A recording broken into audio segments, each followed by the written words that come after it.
Greetings and welcome back, everyone. Welcome to Freezing for a Change. Freezing is good for a change. We saw freezing temperatures today at or above, and that is, as you all know, a very good thing. I sincerely hope your weekend went well. I hope that you were able to endure the brutal cold that was just embarking on us when I saw you and left you last.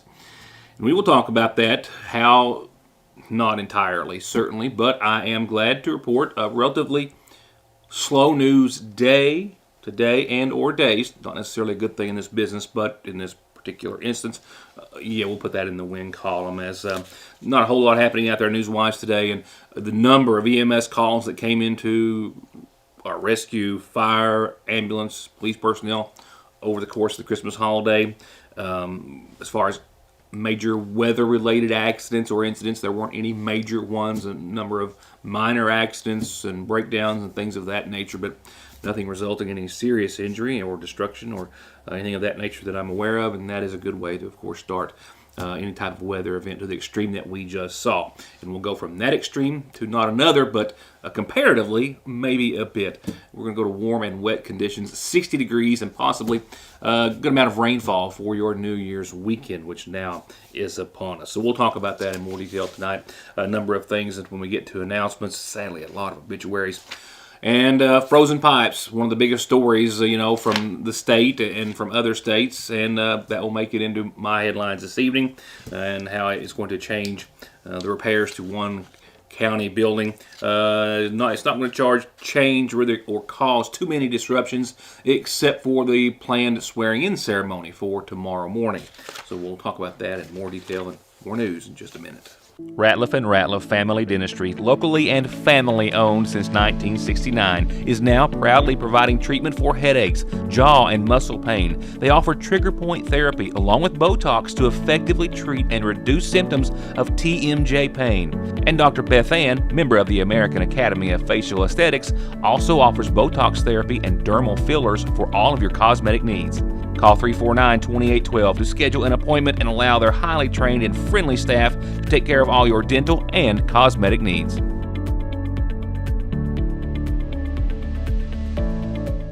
At Golden Law Office, our attorneys previously represented the nation's largest insurance and trucking companies, handling cases involving serious personal injury and death. We know their strategies, how they will defend the case, and what factors drive large settlements. The attorneys at Golden Law Office can use this inside knowledge to ensure your case is handled effectively and aggressively. Hiring Golden Law Office provides you with a strategic advantage. Call Golden Law Office today. The reassurance of getting your medications and over-the-counter needs at Sagersville's oldest and most trusted pharmacy, the convenience of curbside pickup and call-ahead service, and the fact that you can walk in, order to go, or sit down and get gourmet quality hot fudge brownies, nachos, shakes, coffees, hot dogs with homemade sauce, desserts, and more makes it more than your hometown Good Neighbor Pharmacy. It's a destination in downtown Sagersville, Frazier's Prater Drugstore. It doesn't get any sweeter than that. Need a little financial boost this time of year? Then stop by the new Sagersville Loan Company at the branch location of the Sagersville National Bank. They've got short-term loans, often in less than an hour, literally from $50,000 to $15,000. Stop in or give them a call at 349-3148, and Happy New Year from the new Sagersville Loan Company. Yeah, weather-wise, we as a county and as a state, fared rather well. Again, no major calls of emergency here, weather-related in Montgomery County or in the surrounding area that I'm aware of, at least. And as for the state as a whole, as brutally cold as it was, we did have at least one weather-related fatality that I don't have the specifics on as of yet.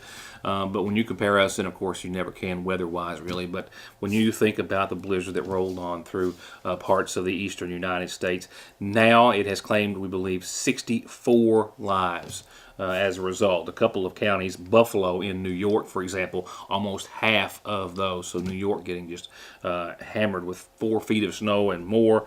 The conditions there were just absolutely brutal with the wind gusts, and they were actually expecting another 8 inches on top of all of that. Deaths have been recorded in a dozen states: Colorado, Illinois, Kansas, Michigan, Missouri, Nebraska, New York, obviously Ohio, Oklahoma, Tennessee, Wisconsin, and at least one weather-related fatality again here in Kentucky. Traveling, of course, came to a standstill. Another 3,000 flights today, canceled about that many yesterday. Getting to and fro for the holidays has proved very challenging for a lot of folks. I hope that your travels, if any, went well. For the most part, it was kind of a hunker down situation, I think, for a lot of folks. We had plenty of warning about the lack of warm air. I don't know if any of us really expected it to feel as brutal as it did there for a few days. We had, minus 3 or 4 degrees there on a few mornings and nights, and then the wind chills, as we were expecting, well below or above, if you want to look at it that way, 20 below. But again, for the most part, frozen pipes, especially in larger commercial buildings, hospitals, courthouses, schools. I know that on UK, I'm not sure if Andrew's buildings are going to be affected yet, but I know dozens of buildings just on their campus alone hit with frozen pipes that have burst, of course, since during the thaw. And here in McGoffin County, one as well, which is fortunately not going to cause much of a disruption due to the already existing schedule, which there wasn't much going on in the Justice Center this week, except for the swearing-in ceremony for local officials, which was to take place there tomorrow. It has been moved. McGoffin County Judge Executive Matt Wireman says the fire alarm, which is a common thing for those type of things to be alerted by, is what triggered response here in McGoffin County, and that to the Justice Center, where they found this water damage that they're still trying to clean up from. Not the first time that I've covered freezing pipes that have burst in the Justice Center since it's been there. Hopefully the last. Every time it happens, officials take some extra precautions to try to do so when they find troubled areas. And that was the case over the course of the Christmas weekend. McGoffin County Judge Executive Matt Wireman says it was this fire alarm that alerted them to water pouring down from the sprinkler system. I believe that my first month as magistrate that they had the water line freeze over there, January, February, something like that. But first time since I've been judge. When did y'all find it, and what did you find? Well, about 4 a.m. on Saturday morning, the fire alarm went off, and that's typical with a fire suppression line bursting, and that's essentially what happened. One of the sprinkler lines froze and caused the sprinkler head in the women's restroom on the second floor to open up and start spreading water. And when the alarm went off, the maintenance director, Mark Howard, over at the Justice Center got notified, and he was there within 15 minutes and had the water off. But by that time, in that time frame, the water had already ran into the circuit court room and down through the ceiling into the women's restroom and into the district courtroom, and damaged the ceiling tiles in the district courtroom pretty significantly, and the carpet's pretty well destroyed downstairs. Upstairs, like I said, just had some water run in on it. We've got Serve Pro in now, been in there the past couple of days doing the cleanup. We also had a domestic water line, the water line that goes through the sinks and toilets and those things, that burst while myself and Mark and Deputy Judge Keegan Howard was there surveying the damage at about 5:30 Saturday morning. It burst too. We got it fixed yesterday. So circuit court clerk's office is open because they do have water and power. But as I understand it, neither one of the court systems, the district or circuit court, had anything going on this week. So they should be up and running whenever their docket gets back in place. So no issues with any scheduling or offices closures then, correct? No, not as I understand it. As of now, like I said, I talked to Judge Prater, and he advised he didn't have anything scheduled. Neither did the circuit judge Childers. So that kind of worked out to our advantage to get things fixed. We met with the sprinkler company on the telephone, had a phone conference, and then we will be meeting with them in person tomorrow. They're coming to replace the head and check the lines and do all that work on the sprinkler system. But we've also got the company that's putting in the new HVAC systems in both the Justice Center and the courthouse. In the past couple of days, they've been in surveying this too and have rerouted some things and looking at additional insulation on some of those pipes up there. It's just one of those things that happen not only here, but according to the news reports I've seen, Lexington had a record number. Madison County's courthouse got the same kind of situation. I think it's an older facility. Talked to a friend of mine down in Boyd County, and there's some schools down there had the same issue. So this is not isolated to us. It was just another thing that happens when you have zero and sub-zero temps. Sometimes buildings just ain't constructed to handle that. No. Well, we're kind of in between now, Christmas and New Year, and not a whole lot going on. But one thing that will be going on, we'll be swearing in of our new officers and officials. Have you got a time and location for that? Yeah, we initially was going to do that in the district courtroom, and obviously can't now. We'll be swearing in all the county officials. Judge Prater will be swearing us in on tomorrow at 11 o'clock at the Renaissance building, the old bank building. We'll be using that, and afterward we'll have a little reception that's open to the public. Anybody wants to come can. And like I said, we'll do that starting at 11 in the morning at the Renaissance. Again, that swearing-in ceremony tomorrow morning, 11 o'clock at the Sagersville Renaissance Center, just a couple of doors down from our offices, of course, and the Justice Center and McGoffin County Courthouse.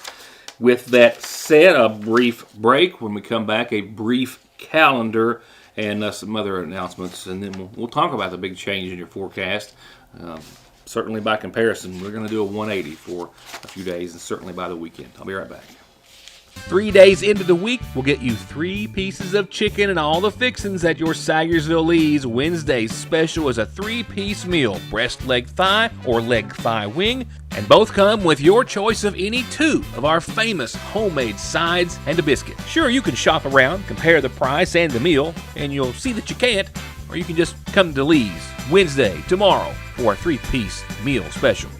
Also famous for our ice.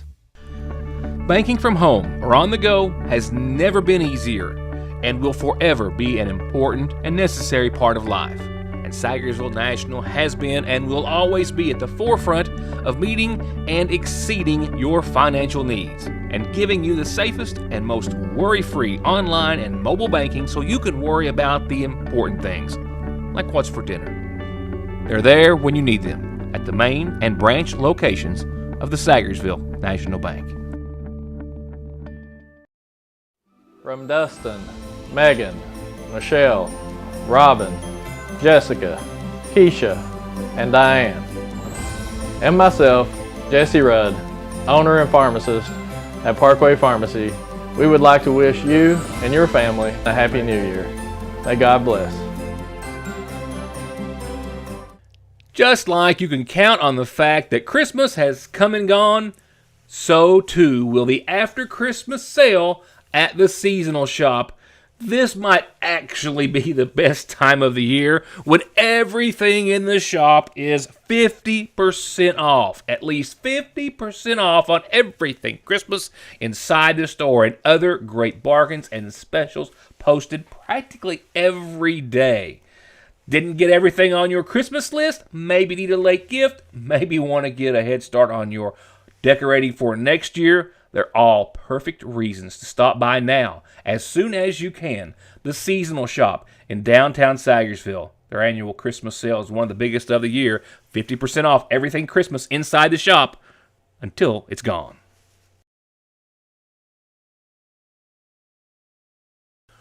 Well, tonight's calendar, ultra brief. This only happens 1 or 2 or 3 times a year, as there just aren't any announcements. And this is a week where we don't see typically much going on or scheduled for obvious reasons.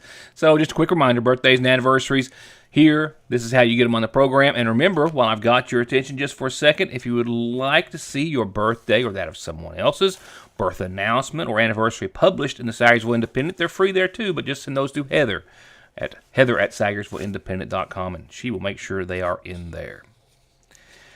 From there, though, we do go on, sadly, to a number of obituaries that were here waiting for me when I came into the office this morning. The first Says that services will start in the morning at 11 for Ricky Catman Ward, 61 of Sagersville. He passed away Friday at his home. The son of Joe Ward and the late Betty Lou Isaac Ward. He's survived by his father, of course, and his wife, Jill Ward, brother Dallas, sister Melanie Ward, and he was also preceded in death by his son, Wesley Scott. Funeral services again tomorrow morning at 11 from the McGoffin County Funeral Home. Visitation continues tonight. 55-year-old Sheila Gay Caldwell Reed of Dotson Branch, wife of Terry Reed, passed away on Sunday at home. The daughter of Malcolm and Dottie Sue Cole Caldwell. She's survived by her husband as well. Daughters Kendra Lynn Soward, Hannah Brooke Newsom, brother Stephen Caldwell, sisters Rita Hall and Angela Hall, and 2 grandkids. Services in her honor start Thursday afternoon at 1 from the Sagersville Trinity Full Gospel Church. Friends can call on the church tomorrow afternoon and for the rest of the day and evening for visitation.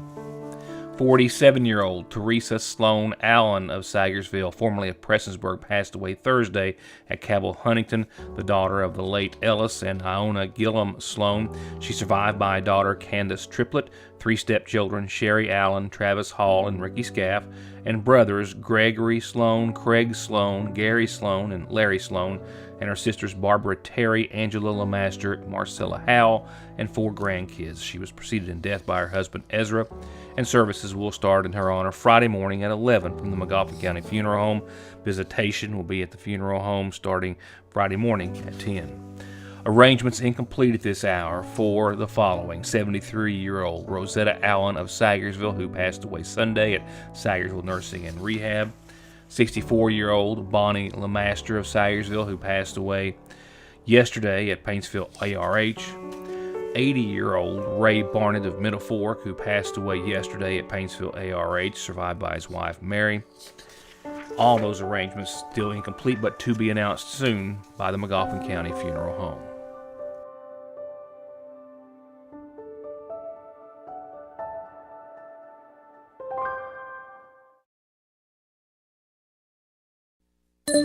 The Appalachian Wireless Holiday Sale is going on now. Appalachian Wireless has a holiday sale that will make everyone's holiday merry and bright. From now till the end of the year, visit us in-store or reserve online for an unbelievable sale on all the hottest devices. Deals like the iPhone 14 for just $99.99 or the iPhone 12 for just 1 cent. We know what you want for the holidays because we are you. We are Appalachian Wireless.